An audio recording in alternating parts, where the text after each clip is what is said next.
So when you think about this room, you could probably span this entire room with 3 or 4 of these facade elements.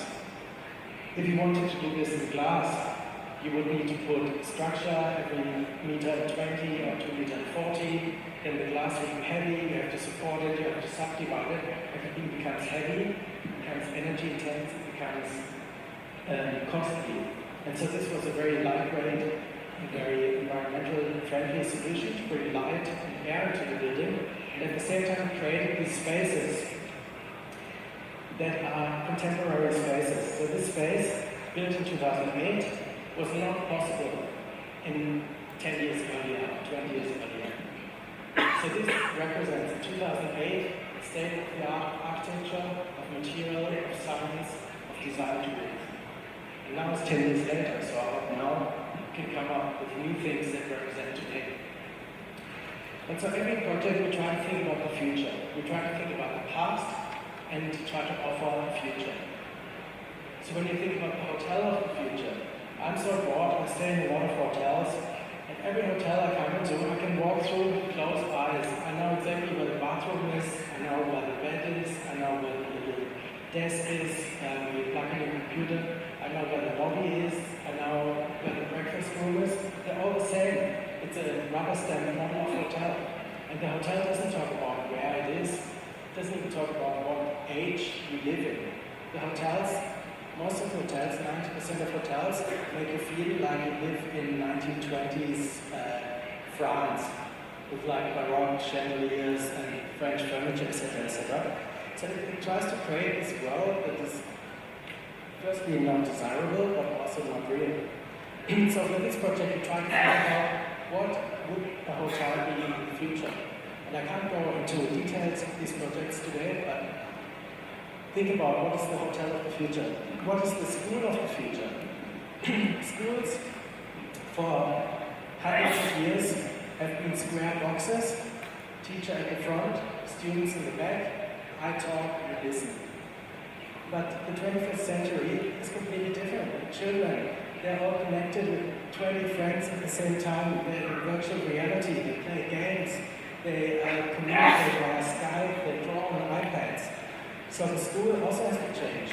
So this is just a concept for a school classroom of the future that is spatially diverse, that is, it creates different opportunities for different modes of learning and interactive learning. Teaching and learning at the same time, also for different age groups.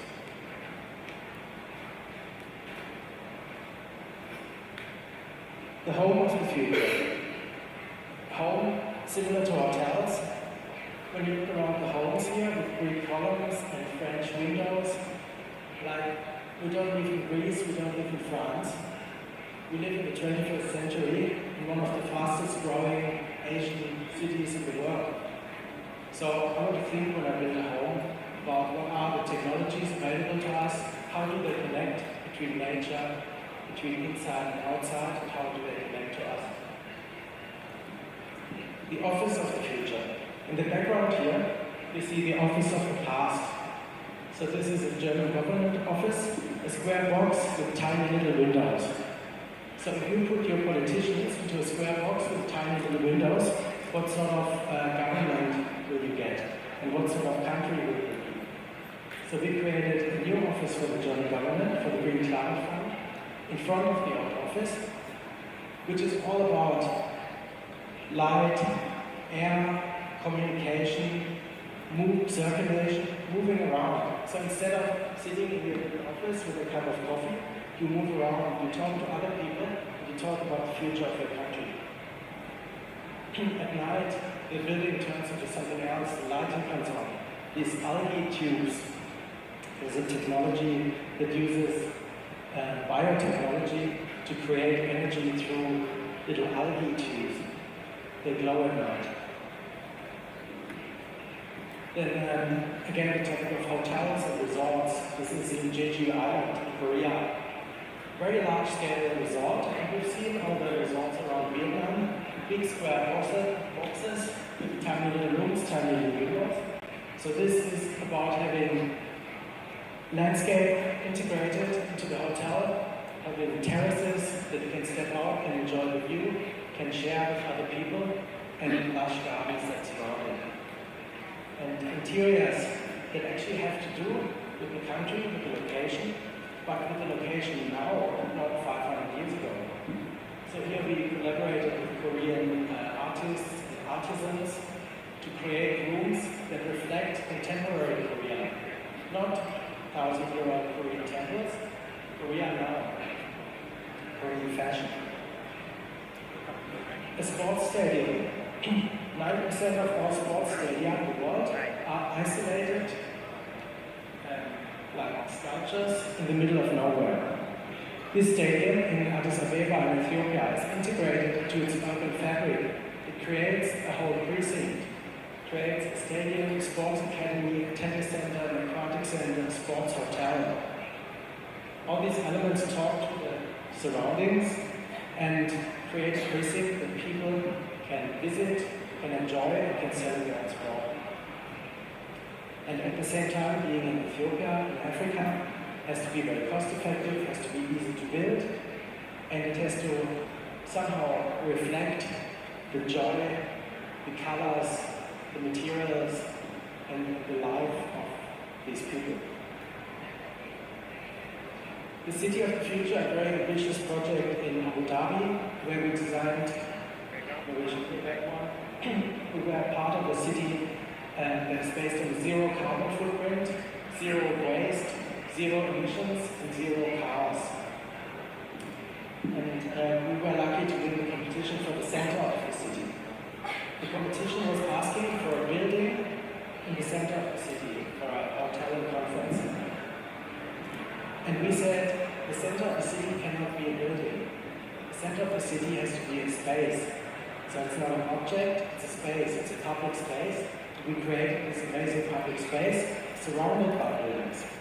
And if you want to learn from Rome or from Venice, the Piazza San Marco, nobody knows what the buildings look like in Piazza San Marco. It's about the piazza, the space, the center of Venice. And so being in Middle East, we needed a strategy for heating, not for heating, sorry, for cooling the space mainly because it's desert climate. So we covered the space with umbrellas during the day that collect energy, collect water, and at night turn into light sculptures. So the umbrellas open and close and create an adaptive environment. And what's important about the word adaptive is that designs are always designed for the worst case. So it rains once a week, so we need to create a closed box to keep the rain out. And Nishizawa's house, which is, by the way, I think the most beautiful house in Ho Chi Minh City, is a house that when it doesn't rain, you're still dry and you're still outside and you look at giraffes and monkeys. That's the kind of idea about being inside, outside, and being adaptable. And so creating this plaza, but not a Roman plaza, creating a plaza that is a plaza of the 21st century, with the same technologies that we use every day. And a few more projects of similar nature, of large-scale master plans. This is in Malaysia, between Singapore and Malaysia. It's called Forest City.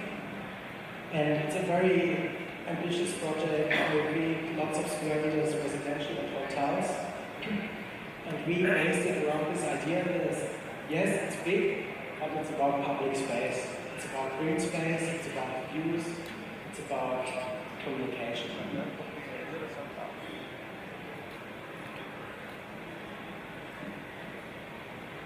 I'll step through this a little bit quicker, but what's interesting, I visited the place earlier this year, and construction has started, and these things are actually happening.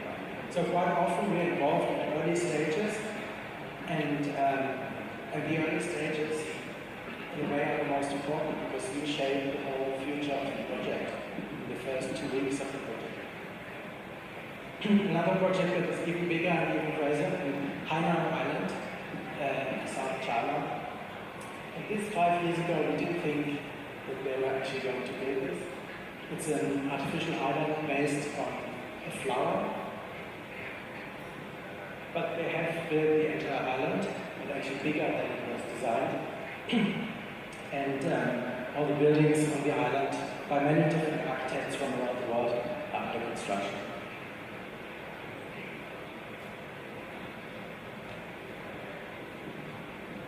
Quite often we speculate about futures, and so this is about the future of a particular part of Sydney called Garden Island. So this island at the moment is an industrial zone inhabited by the Australian military. So they have like big ships, submarines, warships. They come in there, they paint them, they repair them, they restore them, and send them out to sea.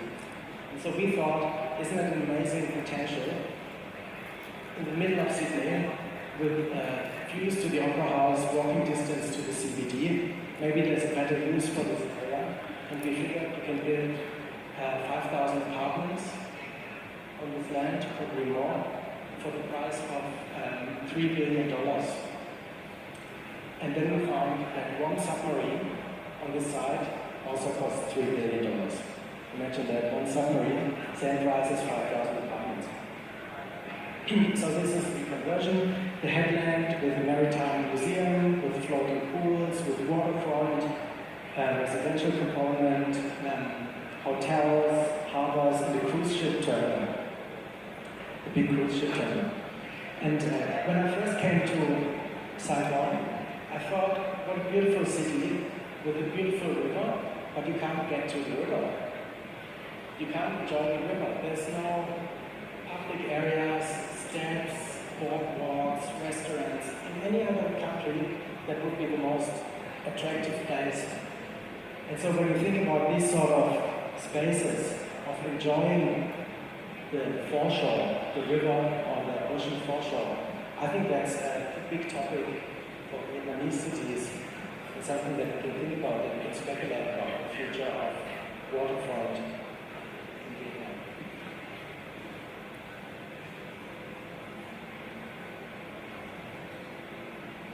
And another very interesting project. So in 2007, I was working with a company in Australia called KTS Architects.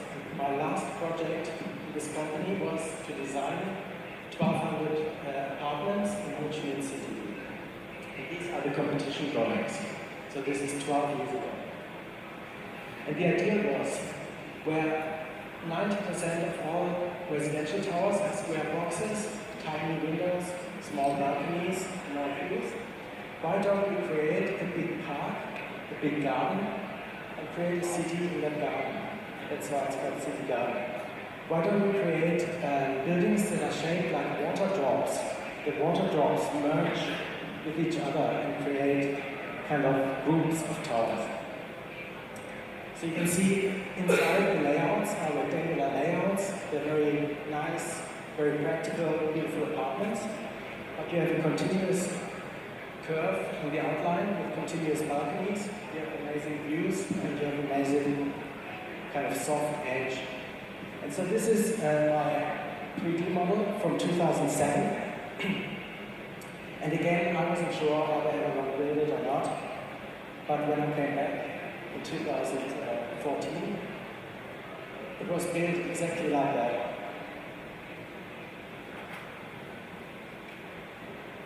And so now, City Garden is one of the most successful developments, attractive apartments, and the concept of having a soft building rather than a hard building, the concept of having these smooth, continuous balconies with views, with landscape gardens, with swimming pools, with restaurants, with gym, that has really worked out.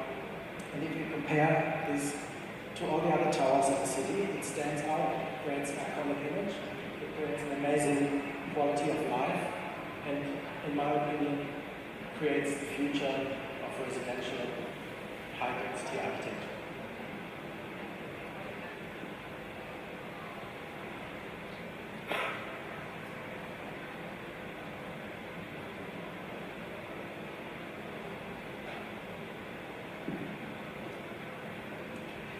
I think I have a couple more projects if I have time. So one is in Hanoi, a very beautiful project called City. which is near the Literature Temple in Hanoi, so it's quite central located in the city, and has a very big program of 5-star hotel, of luxury residential, of a little museum.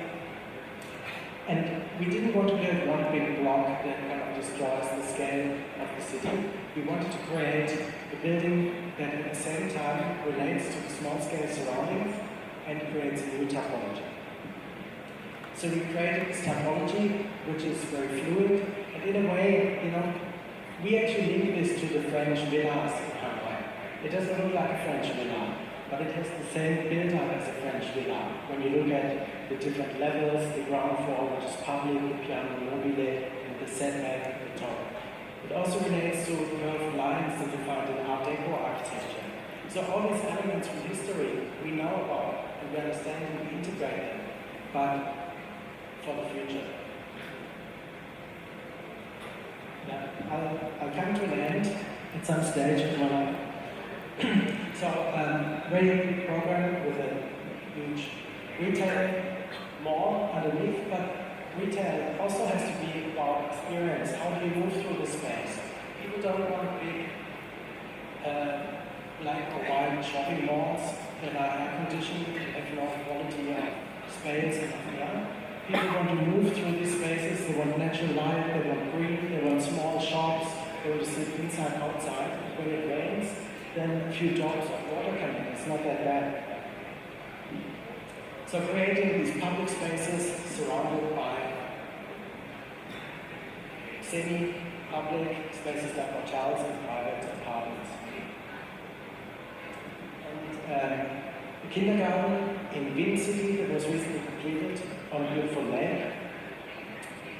And I don't have too much time to talk about this, but I was talking about the school of the future. I think if you talk about the future of the country, we have to talk about the children. And the children, the way that they are brought up, the first years of their education, the values that they learn, and the spaces they experience, in our opinion, will shape the future, will make them future leaders. And so we spend a lot of time creating these kind of scales that are human scales for children, at the same time as for adults. Work with these traditional elements of schools, finding colors that are not shapes, but turn it into contemporary experience. So it's not a childish space, it's a futuristic space, it's a modern space. They have amazing facilities like a MasterChef kitchen, swimming pools, music rooms. And so these children, I hope, they will take this experience throughout their life and become, when they grow up, become the leaders of this country. And one more project, I apologize, but I have to talk about this one because it is in Ho Chi Minh City. So this is the new Central Park, which is currently known as the 23rd of September Park, near the Bentham Market. And we won the competition about 3 months ago to completely redesign this park, and to integrate commercial facilities, to integrate sports, to integrate shopping, to integrate culture, education, and sustainability. I'm going to go through it quickly, but so you get an idea. We were inspired by the past. I was asking my team, so what was on this site before? And they're like, oh, not much. Like, are you sure? I don't know. So they came back with this amazing timeline. And the past of this park is actually linked to transportation. It used to be one of the first railway stations in Asia. So these tracks where the trains came in, they have now gone. But we thought, why can't we bring back the past and talk about the future? So the park is inspired by railway, but the railway is an old technology. It's now replaced by buses. Buses are an old technology. Now the metro comes in. Metro is new technology, but in the future, the metro will be old technology. So we want to talk about the future of transportation, the future of public space, the future of commercial space. And we don't want to create like, this is currently the layout of the park. This is like inspired by French architecture where you have this procession, flowers on the right, flowers on the left, sculpture in the middle, and you're going to walk through the park. Our park is designed to have a fluid experience, multi-use, for sport, for leisure, for play, for music, for love, for business, family, for students. And it creates an underground world. So there's the underground world and the above ground world, and they're combined with each other. And to create underground markets, underground shopping, underground water reservoirs, because as you know, in Vietnam, when it rains, so you need to mitigate the water. And that's also an opportunity to create education about where does the water come from, where does the water go, where does energy come from, where does energy go. And so trying to combine all these elements into the future of Ho Chi Minh City, destination for everyone, for business people, for families, for students, for commuters. This is the metro link. For people who like sports, for people who like to play, for people to read poems.